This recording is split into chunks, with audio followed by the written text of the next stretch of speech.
All right, our spotlight now on spring football for the Ducks. We'll see how much we can actually see of spring football. It's the Oregonian beat writer for Oregon football. It's Andrew Greif.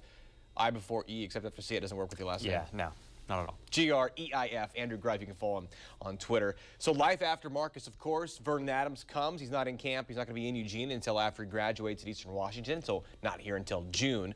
So really kind of see what the backup role looks like. Jeff Locke, Morgan Mahalik, Ty Griffin. Travis Waller comes in early as well. What might we see from the quarterback so we actually see these guys playing May 2nd, that spring game down in Eugene? I think what you're going to see is the guys who make the fewest mistakes are going to come out on top heading into June, when, of course, the quarterback battle starts all over again, as you alluded to when Vernon Adams actually arrives on campus. That was the thing that Marcus Mariota was so good at, was he was just limited his mistakes. Scott Frost said that he was probably the best he's ever seen at being able to commit a mistake, be taught, okay, this is what you do differently to correct it, and then he would, within the next rep, would do it better. These guys are following, that's probably the toughest thing they have to follow with him is, you can make mistakes. Oregon lets you play free, but you can't do it 2 or 3 times, especially when there's 5 other guys competing with you for the quarterback competition. So I think what you're going to see is Jeff Locke, that's where he can shine, because he knows this offense in and out. He's been in it 3 years. That is where he has the clear advantage. That doesn't mean that the young guys can't kind of come in and make a statement. Morgan Mahalik, he ran a dual threat in high school very well, very similar to Mariota. But it's gonna be absolutely a step back. I think that you're gonna see after 13 wins, it can't be that again. It's really tough to match that. But I don't think they're in, even no matter who they plug in, I don't think they're in really poor shape. Yeah, but again, Vernon Adams, it's his job once he gets here. How about the offensive line depth, though? You know, obviously, Hronis Grasu, Jake Fisher, 2 guys that are going to be going to the NFL early day 1, day 2 of the draft. Steve Greatwood churns out guys in the offensive line every year. Those are big holes to fill, though. Yeah, absolutely. But they also have Tyler Johnson coming back. He's very good All-American as a sophomore. Blew his knee out twice. Now he'll come back. That happened last one in August. So he's on Twitter has been saying that he wants to get back to football activities. I'm not so sure how much he'll actually participate this spring. You don't want to rush a guy like that back, especially when there's no need to. He doesn't have to go again until August. But I think you're going to see guys like Jake Pisarcik maybe take over at center for Hronis Grasu. You're going to see Cameron Hunt kind of establish himself at a guard position. Tyrell Crosby, the true freshman last year. Doug Brenner, I think, is going to be a guy who really might have a chance to sneak in there at guard, of course, the Jesuit High alum. And then Hanateli Lausi. He was really hurt last year. He was a JUCO transfer, but considered the best JUCO guard in the country when he was signed.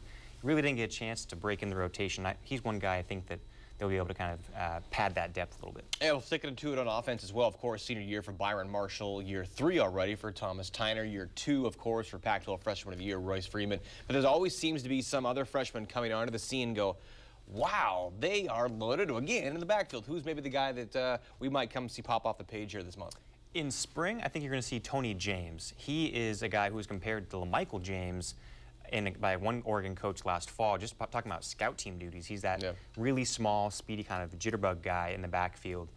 I think in the fall, it's going to be interesting to see if Ty Griffin, the quarterback's brother, if he's going to be able to sneak into the rotation. He is probably the most highly rated recruit in this class for Oregon in 2015, but he blew out his knee last September as a prep in Georgia. How quickly that rehabilitation comes back, that's going to be something to watch. Yeah, and a guy we always like to watch too. Charles Nelson had a great freshman season, kind of used it all over the place, and he might play some defense too. That was the joke all fall was, boy, we'd love to get him on defense. I think that secondary coach John Neal would really like to have him on defense because he's that versatile an athlete. I don't really know if the secondary situation is that dire where they need to plug him in, even though they are replacing 3 guys, Dargan, Ekpere, Olumu, and Hill. But with the guys like that, after seeing what he did as a true freshman, I kind of wouldn't put anything past him, what he did on special teams and offense. Obviously so explosive on offense no matter where you look, but last year you didn't have Braylon Addison, really could have been their top wideout.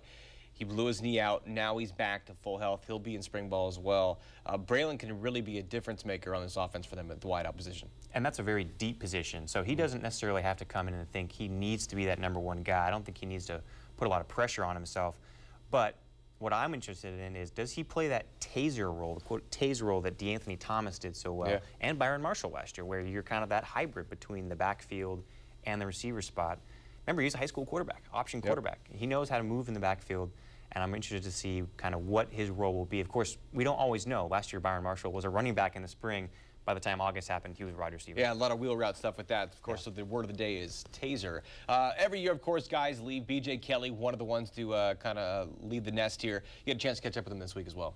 He, like many guys, left because there's very little opportunity for him to play. I think that if he couldn't have played last year in kind of the depleted wide receiver rotation that left the spring with so many injuries and so many kind of worries about it, I don't think he was going to make it this year when they're loaded there.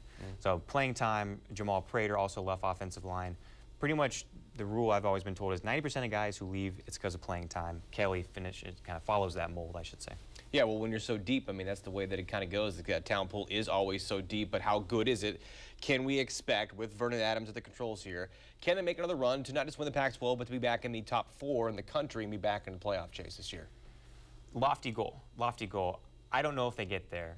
But then again, I look around the Pac-12 North, and I don't really see anyone who is absolutely charging down Oregon from behind and saying that we're going to take that title from you. So I think they're really good in that way. I think that top 5 would be very tough. If Vernon Adams can win the job, he's going to have to do it on a month of fall camp. That's all he gets of formal practices. That's very tough. Whether Lockie can maybe in the interim steal the job from him, that's something obviously everyone wants to know. I think that's what Mark Helfrich wants to know right now, is how he's going to happen.